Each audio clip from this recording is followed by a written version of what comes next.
மதுரையில் நாம் தமிழ் கட்சி நிர்வாகி வெட்டி கொலை செய்யப்பட்ட சம்பவத்திற்கு நாம் தமிழ் கட்சியினுடைய தலைமை ஒருங்கிணைப்பாளர் சீமான் கண்டன அறிக்கை வெளியிட்டிருக்கிறார். அந்த அறிக்கையில் தமிழ்நாட்டில் சட்டம் ஒழுங்கு எந்த அளவுக்கு சீர்கெட்டு உள்ளது என்பதற்கு பாலசுப்ரமணியன் நாம் தமிழ் கட்சியினுடைய நிர்வாகி பாலசுப்ரமணியன் படுகொலையும் ஒரு சாட்சியாகும் என்று குறிப்பிட்டிருக்கிறார். எவரையும் கூலிப்படையினரை கொண்டு எளிதாக வெட்டி சாய்த்து விடலாம் என்றால் எங்கு இருக்கிறது சட்டம் ஒழுங்கு, என்ன செய்கிறது காவல்துறையும் உளவுத்துறையும்? இதுதான் மாநிலத்தை கட்டி காக்கக்கூடிய லட்சணமா? வெட்கக்கேடு. இன்னும் எத்தனை உயிர்களை பலி கொடுக்க போகின்றோம்? இறந்தவர்களின் உடலுக்கு பூ போடுவதற்காக காவல்துறை அரசியல் கட்சிகளின் தலைவர்களுக்கும் நிர்வாகிகளுக்குமே பாதுகாப்பு இல்லை என்றால் எளிய மக்களுக்கு இம்மாநிலத்தில் என்ன பாதுகாப்பு இருக்க போகிறது என்ற கேள்வி அவர் எழுப்பியிருக்கின்றார்.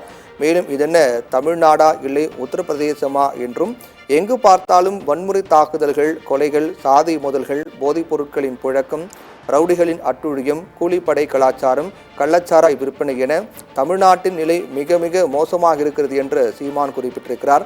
மேலும் குற்றங்கள் நடந்தேறிய பிறகு கண் துடைப்பு நடவடிக்கைகளை எடுப்பதும் இறந்தவர்களின் குடும்பத்திற்கு இழப்பீட்டுத் தொகை வழங்குவதுமா அரசின் வேலை என்றும், குற்றங்களே நிகழாத ஒரு சமூகத்தை படைத்து சட்டத்தின் ஆட்சி முழுமையாக நிலைநிறுத்துவதுதானே அரசின் தலையாய கடமையும் பொறுப்பும் என்றும், அதை செய்ய தவறிய அரசு இருந்தால் என்ன, இல்லாவிட்டால் என என்று நாம் தமிழ் கட்சியினுடைய தலைமை ஒருங்கிணைப்பாளர் சீமான் அந்த கண்டன அறிக்கையில் தெரிவித்திருக்கிறார்.